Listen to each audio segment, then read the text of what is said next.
Black Divine. We don't call him that, oh no. In the Imperium, he's the true Divine. The woman sitting on the Sunburst throne is some backwater pretender. It all stems from a disagreement over Andraste. Marvelous, isn't it? Why would they disagree over Andraste? It's not my field of expertise, but the Imperium believes Andraste was a mortal woman, a mage. Down south, they say, no, she's the bride of the Maker, ascended to his side, divine provenance, a blah, blah, blah. We feel better believing Andraste was one of us. Makes executing her less damning, you see.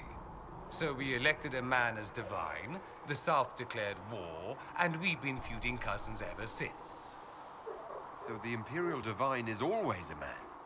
All the better to distinguish him from that other one, yes. Don't think there aren't a number of female magisters who bristle at that. Why can't they be divine after all? Same reason you never see a man on the Sunburst throne. Because that's how it's always been done. Excellent reasoning. Is the Imperial Chantry so different from ours? Not in theory. The main difference is in the whole magic is meant to serve man, not rule over him business. Back home, ruling the unwashed masses is serving them, for the good of the Imperium. Perhaps it started with good intentions, but these days it's academic. The circles are in command. There are circles of magi in the Imperium. We don't have dismal little mage prisons, if that's what you mean. They're academies, prestigious ones. We have Templars as well, but they don't cancel spells or whatever your Templars do. They're soldiers. They don't use lyrium. Ha! As if there'd be any left for them. They watch for abuse of magic, yes, but only those who are weak or who fall out of favor get dealt with. Mostly they enforce the Magisterium's edicts. The Chantry smiles and nods from the sidelines. Do you consider yourself Andrastian? The big question. It might surprise you that I do consider myself Andrastian. I simply do not believe in the Chantry. It is a relic, whether back home or here in the south. Something from a bygone age desperately clinging to relevance. It's not an opinion that makes me popular. I share your opinion, actually. That's not surprising, considering what the Inquisition represents. I'll say this. I may not believe in the Chantry, but I believe in you. In me?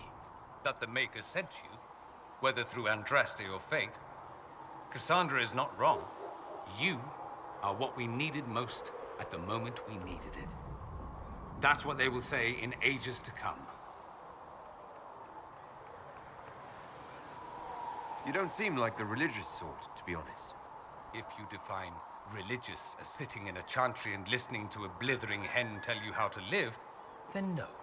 If you define it as believing in the possibility that something larger than yourself exists, then yes, by all means. The world is bigger than I, even bigger than you. It laughs at all the things we think we know. The Maker doesn't need me to believe, but I do. The thought of no one at all watching out for us is too frightening. Let me ask you something else. So many questions. I'm wondering if the Imperium would be a useful ally. I'd think you'd be more concerned whether or not they'd support the Venatori. They won't. At least, not officially. They'll disavow all knowledge of dangerous cultists. Secretly, many magisters will rejoice at the idea.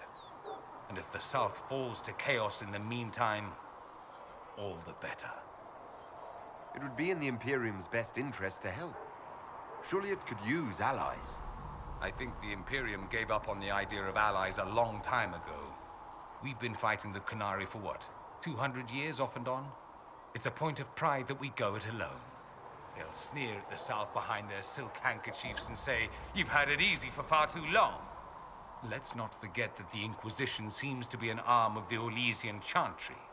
Anathema so far as they're concerned. We're not part of the Chantry. The Chantry opposed the Inquisition's formation. You think that matters? Don't be silly. The Herald of Andraste. Your very title smacks of the South. I think that